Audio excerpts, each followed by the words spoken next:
So this might not apply to a lot of preppers out there, but there are some preppers who have things pretty squared away. And if you have all your bases covered when it comes to preparations, what do you do next? Do you just stop? Or are there more things you can expand on? Well, in this video, I want to discuss the idea of what to do after you have all of your bases covered. What can you expand on in the sense of your prepping to make your life more comfortable post SHTF event? And if you want to be comfortable after SHTF, then hit the subscribe button below, because these are the things that we're concerned about here on this channel. We want to eliminate any suffering we might be exposed to during an SHTF scenario.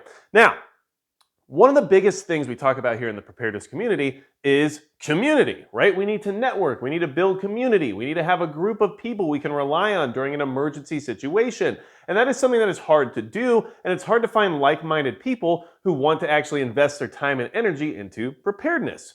So, what do you do in the sense of trying to get ready for those people who finally figure out that they need that community a little bit too late possibly, right? Well, one of the areas you can expand on once you have all of your bases covered is redundancy for other people. And I know that sounds counterintuitive, but we will need groups of people, teams, communities, networks in order to rebuild society after that SHTF event. And having those additional hands will be helpful, but only if they have the tools necessary to help you move forward, right? So that's where I would start to focus. So what are some of the things that you could actually do in the sense of expanding your prep so that those people become more useful during that situation? Well, the first thing is going to be communications gear. Everyone's got radios, right? This is a Baofeng UV5R. The reason I use this example is because it's not the best radio. There's much better options out there, of course, but it's very affordable for what it's capable of. And of course, you would need a ham radio's license in order to use this properly. However, it's still something that in an emergency can have a lot of uses. And in order to communicate with your team or with the people that you're building a network or a community around, you're going to have devices that allow you to do that. And how many radios do you have on hand? You have a walkie-talkie for just you and your significant other. That's good in the sense of you being able to communicate with each other. But what if old Uncle Bob shows up at the end of the day? What if somebody else down the street decides they might need to barter with you, but in order to do that, you guys have to work together on some projects to move forward? There's a lot of things where you would have to bring someone else into the fold and being able to communicate with them, especially out in the field. Maybe they're running security, doing perimeter checks, who knows what else. But do you have enough communications gear in order to spread out that network, right? And that is something you should definitely consider. Having the radios for just the people in your immediate circle is, of course, a good idea, but do you have any extras in order to make sure that anyone else who shows up and joins into the fold are able to also utilize the same gear? And here's the thing, before we get moving on to the other categories I want to mention, listen, by having everything that these people might need and by being able to organize and build that network or that community that you're trying to accomplish here post SHTF, in some ways you might end up finding yourself becoming a warlord. And you know what?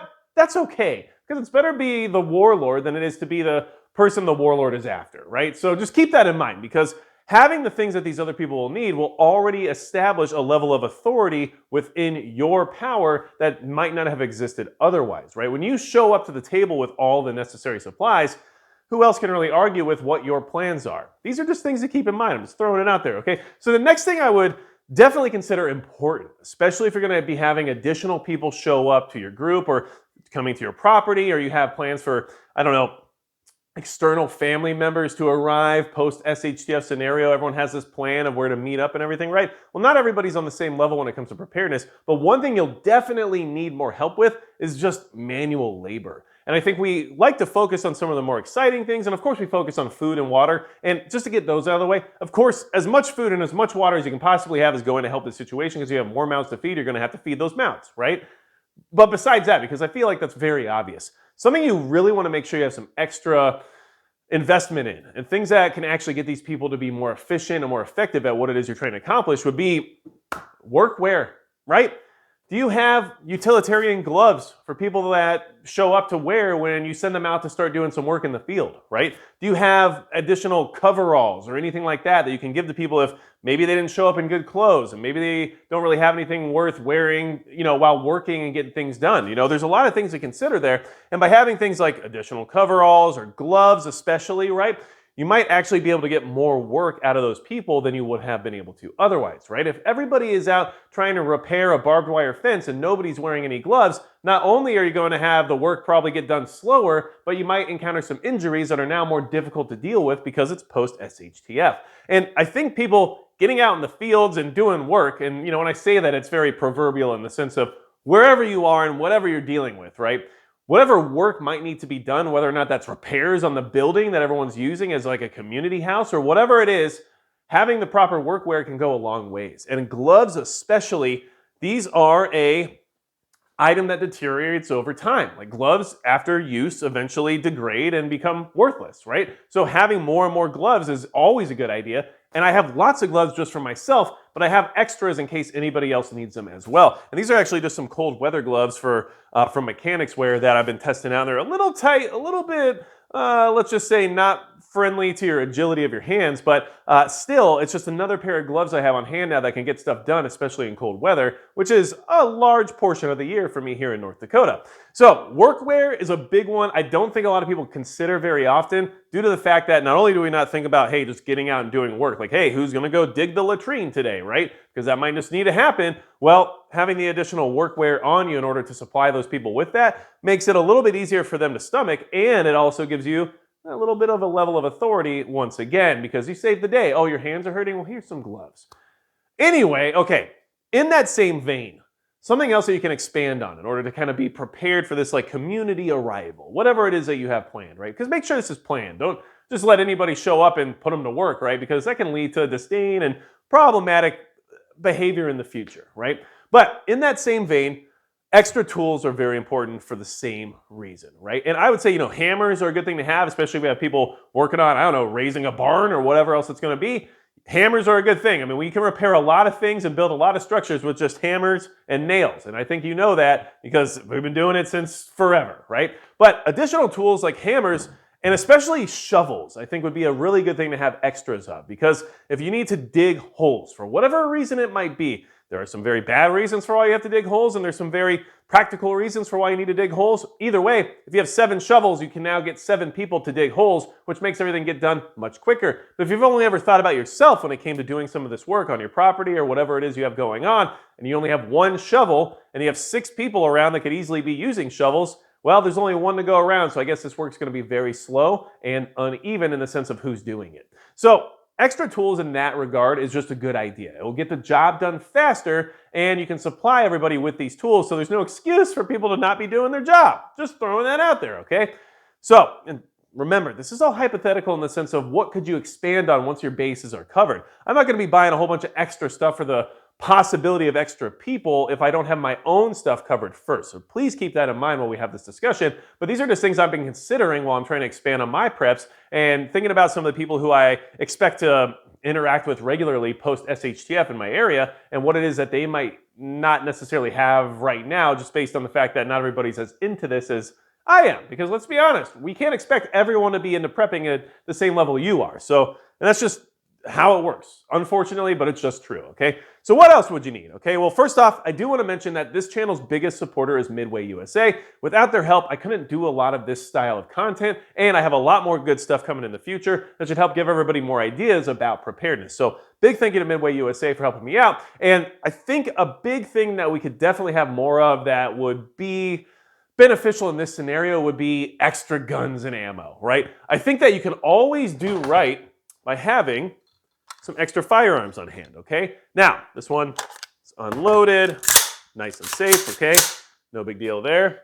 This is a very cheap AR-15. This is actually part of a project I have coming up here in the future. This is the budget AR-15 build, and we're gonna find out together as a community, is this good enough for SHTF? I will never tell you that this is just as good as some of the better AR-15 manufacturers out there. However, is it good enough for, I don't know, somebody to work perimeter that didn't show up with an AR-15? Somebody that you trust in order to have something like this in their hands, but didn't necessarily have the resources to acquire stuff like this before SHTF happened? There's a lot of reasons why having a couple extra guns and the ammo required for them on hand would be a good idea. And let's be honest, this gives you the very bare minimum of what you would need for your AR-15 to be functional. Iron sights, a stock, and you're ready to rock. I mean, that's all there is to it. Of course, my personal AR-15 is going to have a lot more going on. But if you're trying to just stock up on some extra redundancy to hand out to other people that you trust, obviously, who are within your inner circle, and you need help running security and perimeter work or whatever else it is you need to do, well, I think having some of these budget-friendly, lower-cost options on hand that still give people a lot more capability than they would have otherwise is a good idea. So just keep that in mind. One of my thoughts there is extra guns and ammo, never necessarily a bad thing, but something that I would consider, okay? So set this down just because, we just like to look at those things anyway, right? What else would you want to kind of expand on? How do you kind of like grow your circle of people around you in the sense of their level of efficiency and capability in that post-SHTF environment? Well, one thing's going to be first aid, okay? You always need more first aid. Basic medicines, first aid kits, and if you can afford it and really want to expand on it, IFAKs, some personal blowout kits that you can hand out, right? But by giving somebody a first aid kit that's got the basic needs required inside, right? You got bandages, you got some light medication when it comes to maybe allergy meds or something that will let you clean a wound like alcohol pads or whatever else you might have in these really basic cheap first aid kits. It still gets somebody something that they didn't have otherwise, and they're not very expensive. And then having additional aspirin or ibuprofen or antidiarrheal or whatever other medicines you want to have on hand is a good idea as well for the same exact reason. So first aid kits and basic medicines, and if you can afford it, IFAKs is a good thing to have extras of because you know what? For each person, if they can take care of themselves when it comes to their medical requirements, that's a good place to be. So you don't have to worry about busting into your stash or into your equipment in order to save somebody else, and then you don't have what you need when that time comes down the road for yourself, right? So these are just things to consider and somewhere I would definitely expand on. What else? Well, how about containers, okay? Water containers.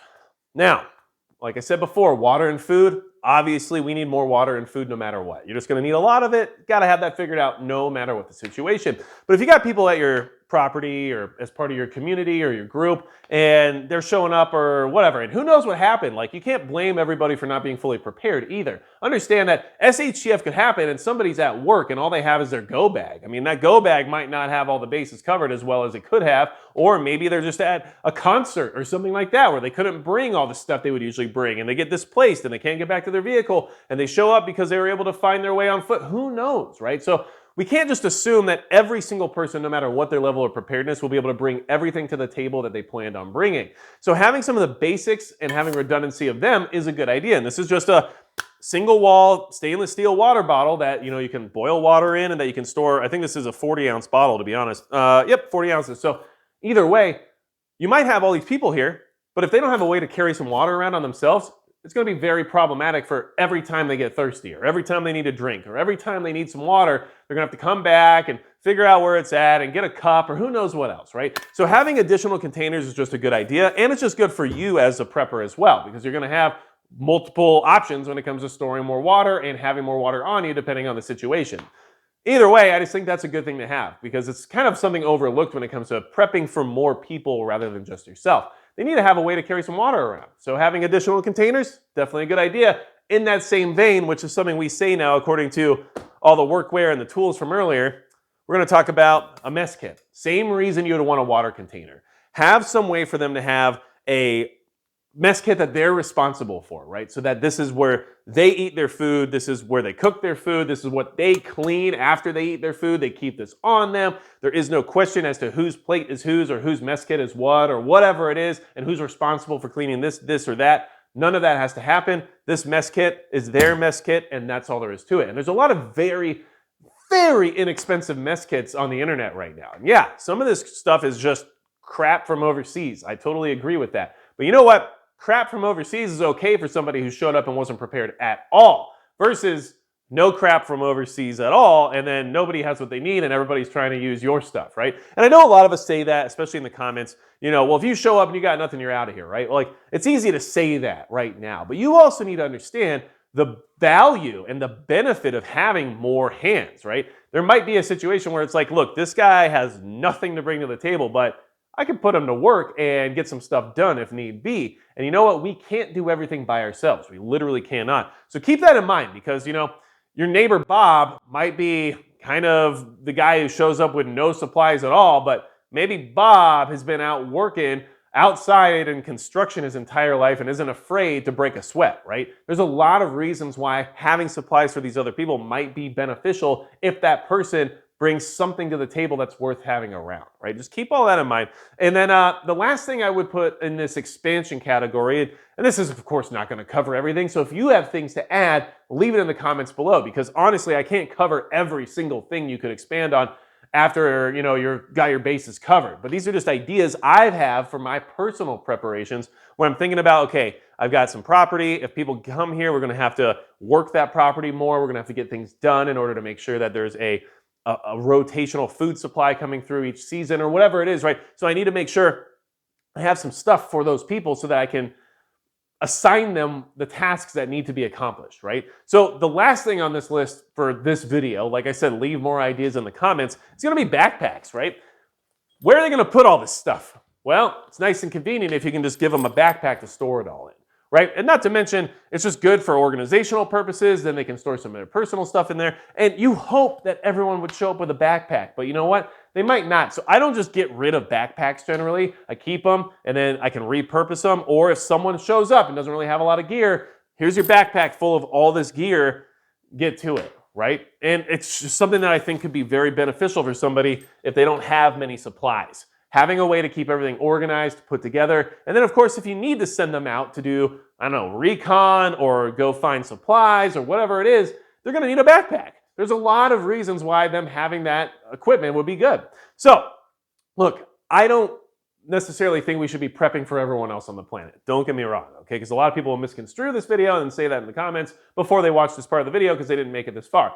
However, if you did, thank you for that. And at the same time, understand that this is only if you have all your bases covered, and this is if you have a plan of people showing up to where you live. And if those people show up to where you live and they don't necessarily have every single thing they should probably have had, well, you can't always blame everyone for that because who knows what caused them to finally show up to your property. There's a lot of things we don't know that we could experience during an SHTF event. If an EMP goes off and no one has any vehicles, how much can they really bring feasibly, right? So you might need to have the extra shovels, the extra hammers, the things that are way too heavy for a go bag or a bug out bag because, they might make it here on foot eventually, but are they gonna have a shovel with them or one that's worth using in the sense of being out doing agricultural work or digging latrines or who knows what else? I mean, there's a lot of factors involved here that might not always be so black and white when it comes to saying, well, I don't think, if you don't bring it, you don't get it. Okay, well, that person who didn't bring that thing, even though they might be, I don't know, your brother and somebody that you are going to let stay with you because you care about them no matter what,